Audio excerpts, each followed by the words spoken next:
सुप्रभात बच्चों। मैं आज विकलाल संस्कृत उपशास्त्री महाविद्यालय बंधु छपरा भोजपुर से ऑनलाइन क्लास के माध्यम से आप सबों को हिंदी व्याकरण में वाच्य, जिसको कि हम लोग अंग्रेजी में वॉइस कहते हैं, के बारे में बताने जा रहा हूँ। तो सबसे पहले हम लोग ये जानेंगे कि वॉइस मतलब वाच्य कहते किसे हैं, वाच्य है क्या।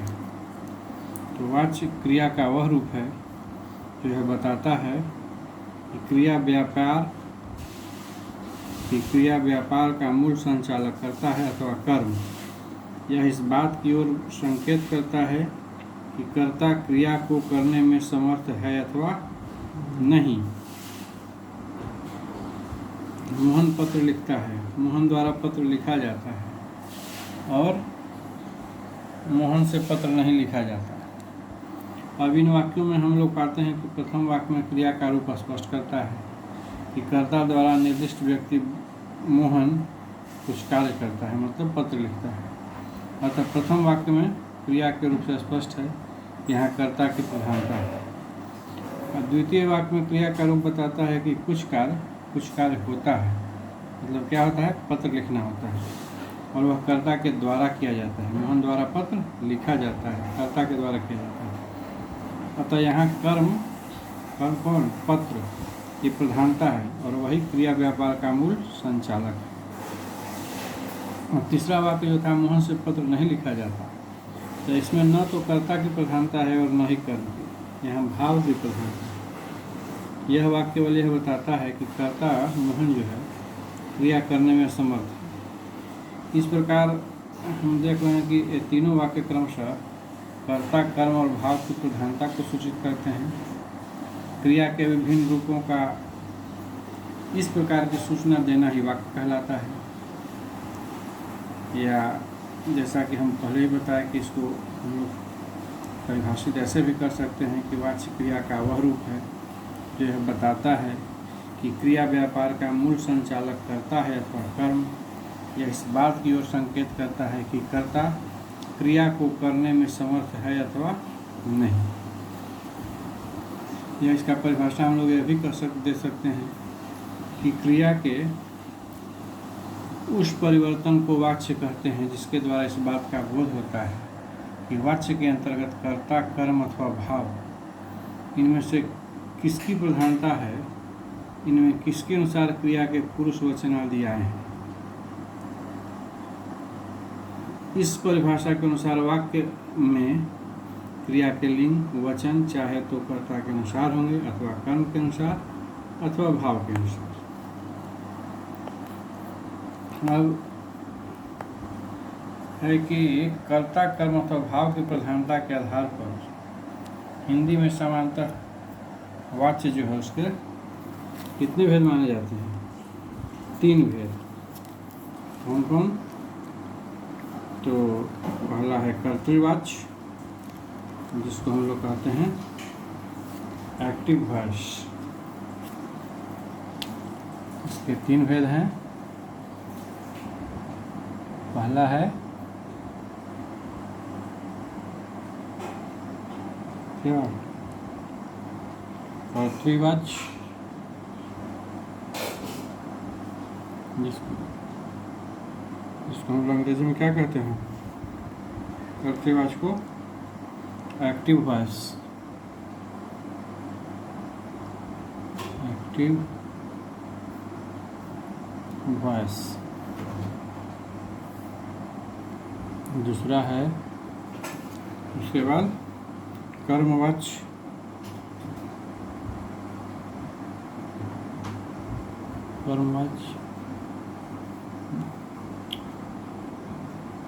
उसको हम लोग अंग्रेजी में क्या कहते हैं, कर्मवाच्य को पैसिव वॉइस।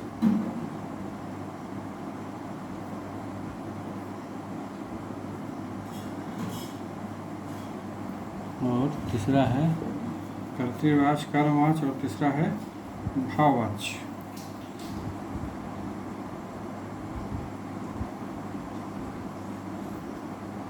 भाववाच्य, अब इसको हम लोग अंग्रेजी में कहते हैं इम्पर्सनल वॉइस, इम्पर्सनल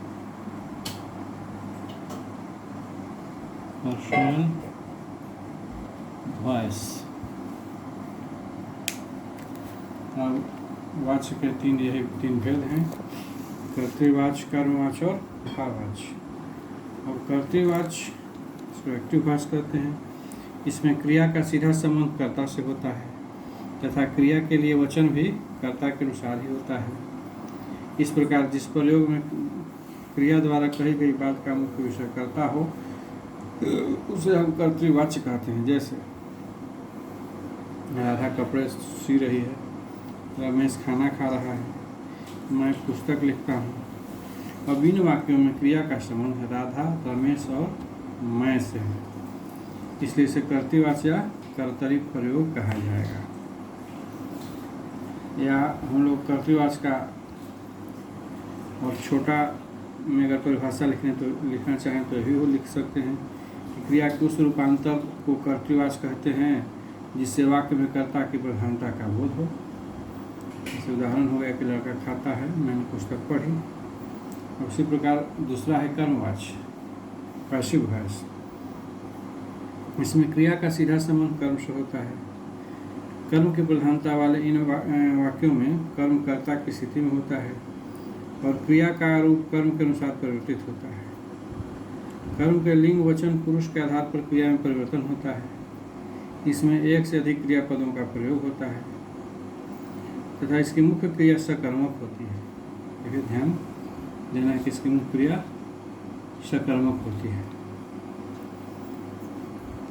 जैसे उदाहरण, नानी द्वारा कहानी सुनाई जाती थी, मजदूरों द्वारा पेड़ काटा गया, मोहन से भोजन किया जाता है, मोहन द्वारा दरवाज़ा खोला गया। अब यहाँ पर देखना है क्रिया, इस सब में क्रिया का संबंध कर्म यानी भोजन तथा कहानी से है, इसलिए हम इसे कर्मवाच्य या कर्मणि प्रयोग कहेंगे।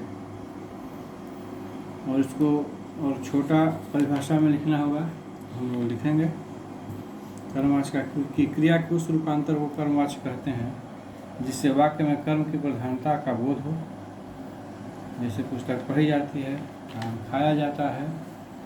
यहाँ देखना है कि क्रिया जो है कर्ता के अनुसार, यहाँ क्रिया जो है कर्ता के अनुसार रूपांतरित न होकर कर्म के अनुसार परिवर्तित हुआ है। तो अंग्रेजी के तरह ही जो बात को ध्यान देना है हम लोग को कि अंग्रेजी के तरह हिंदी में कर्ता के रहते हुए कर्मवाच्य का प्रयोग नहीं होता है। जैसे मैं पानी पीता हूँ के स्थान पर मुझसे पानी पिया जाता है, यह लिखिएगा तो गलत हो जाएगा। हाँ, निषेध के अर्थ में यह लिखा जा सकता है कि मुझसे पत्र लिखा नहीं जाता, उससे पढ़ा नहीं जाता।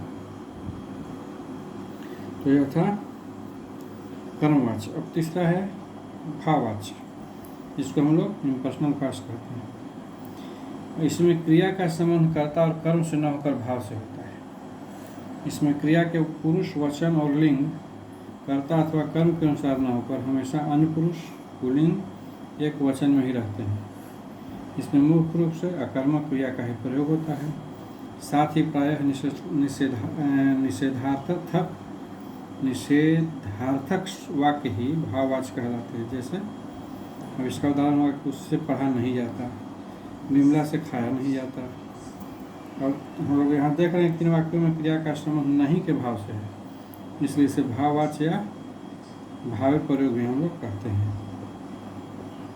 इसका छोटा परिभाषा बनाएंगे हम लोग, तो लिखेंगे कि क्रिया के उस रूपांतर को भाववाच्य कहते हैं जिससे वाक्य में क्रिया अथवा भाव की प्रधानता का बोध। जैसे राम से टहला भी नहीं जाता, मुझसे बैठा नहीं जाता, धूप में चला नहीं जाता। अब इन वाक्यों में कर्ता और कर्म के स्थान पर क्रिया ही अधिक प्रधान हो गई। ध्यान दीजिए इस चीज़ को। तो यहाँ यह देखना है कि कर्तृवाच्य में क्रिया सकर्मक और अकर्मक दोनों हो सकती है, किंतु कर्मवाच्य में केवल सकर्मक और भाववाच्य में अकर्मक होती है। यही मेन चीज़ हम लोग को ध्यान देना है। और थोड़ा सा हम लोग देखेंगे